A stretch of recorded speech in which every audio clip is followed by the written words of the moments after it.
Hello, my name is Nathaniel, and today I'm going to be walking through the design of our side panels and kind of giving you tips and tricks for how you can incorporate aesthetics into your robot design, and especially side panels. So, welcome to!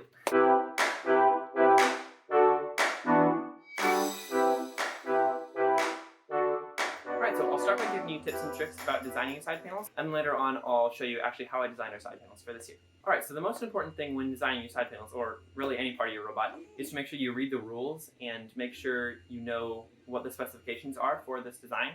So obviously you need to have your numbers and then your alliance markers clearly visible. Sometimes there are certain heights that the numbers need to be and distance that the alliance marker needs to be from the numbers. I think this year it's like you have to have it within 3 inches of your numbers.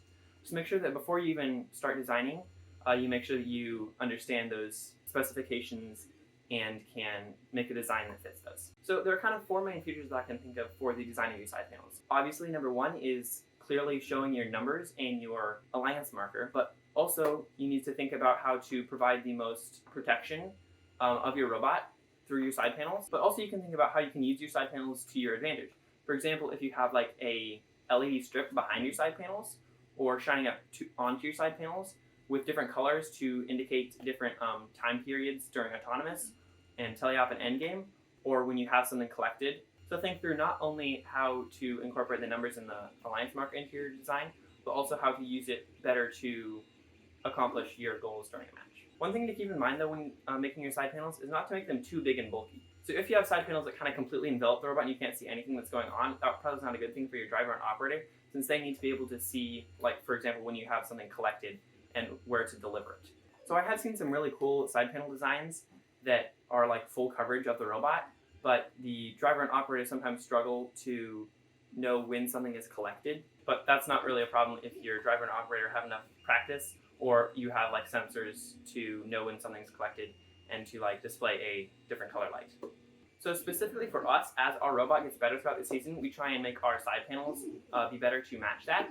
So for example, for our first competitions, generally we don't do something too complex for our side panels. For example, sometimes we just print something on our actual drivetrain, and that's perfectly all right if your team wants to do that. If you're not too concerned about aesthetics, that is perfectly acceptable. And sometimes you can actually get those to look really aesthetic. But having just your numbers on the drivetrain plates, not on side panels on top of your robot, can be a problem if the rest of your robot is completely exposed, because then a game element could be dropped in there, for example, and you have no way of getting that out, or another robot comes in and gets something stuck in you or something like that. So it is really important for your side panels to cover parts of your robot that need to be protected.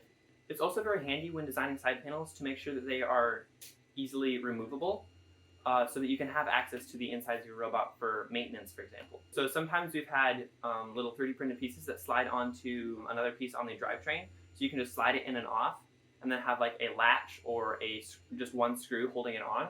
Sometimes I've seen teams have like a hinge that opens up so you can have access to the inside of the robot. Sometimes there are magnets, sometimes just like 1 or 2 screws. But make sure that if your side panels conceal most of the robot, make sure that they're also easily removable so that you can fix stuff that breaks in there and have easy maintenance access. You can also think about having a separate plate or maybe on your actual side panels to display your sponsors for this year. So our different levels of sponsorship for our team have different perks for them. And so one of them is having their logo on our robot somewhere. So if your team wants to think about incorporating your sponsors' logos into your actual side panel or to a separate panel, like on the back of your robot or something, that's another thing that can be really cool. Another thing to keep in mind when designing your side panels is what material you will cut them out of. You want this to be a strong material so that if you run into a wall or another robot, they won't break. But also if you're on a time constraint, being able to cut them out just on a jigsaw can be helpful. But also if you have access to a CNC machine. There are also a couple ways that you can put the lettering on your actual side panels. The easiest way of doing this is probably like printing out a sticker of your side panels and putting that on a plate on your robot. You could also just draw it on with a Sharpie if you're really in a time crunch. But you can also do raised lettering or indented lettering. So an example of raised lettering would be our robot from this year.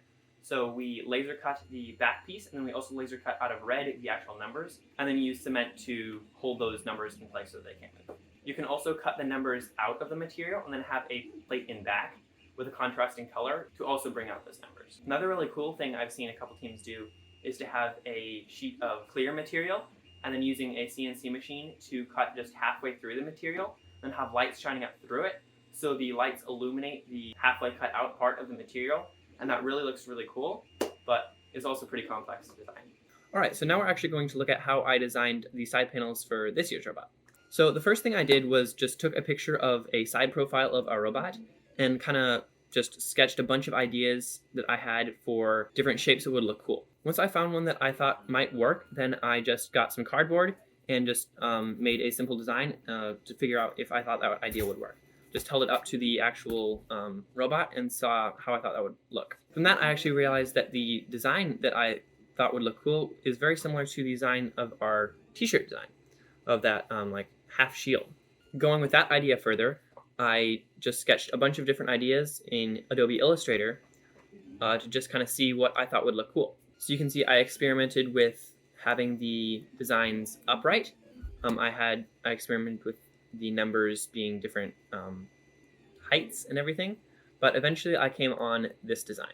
So this design I thought looked pretty cool because it was able to incorporate the design of our shield that we have on our t-shirts and also incorporate the numbers, and then I decided the alliance markers would not fit onto this side panel. We had them just off to the side just a little bit so it wouldn't take away from the aesthetics of the side panel, but still have them within 3 inches of the numbers. Then in Adobe Illustrator, I was able to save it as an SVG file and then import it into Fusion 360, extrude those faces, and then send it off to our mentor to cut on his laser cutting machine.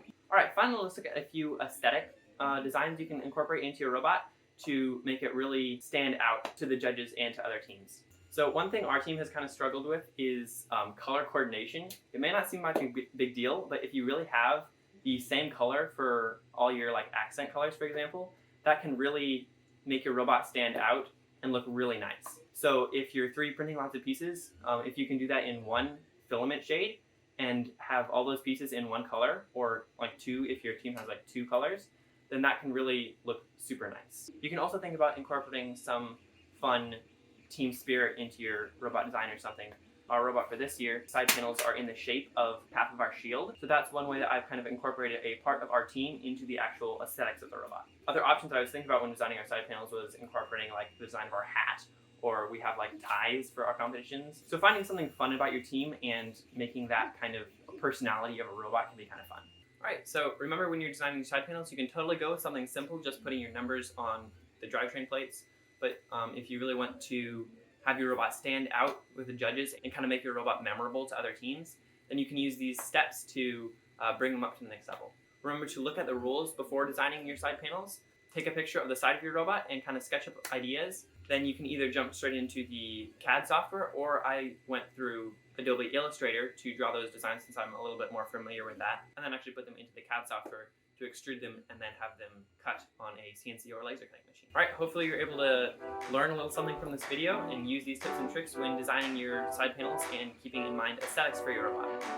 If you enjoyed this video, be sure to give it a like, subscribe to our channel, and watch for future videos. Merry Christmas, and thank you so much for watching.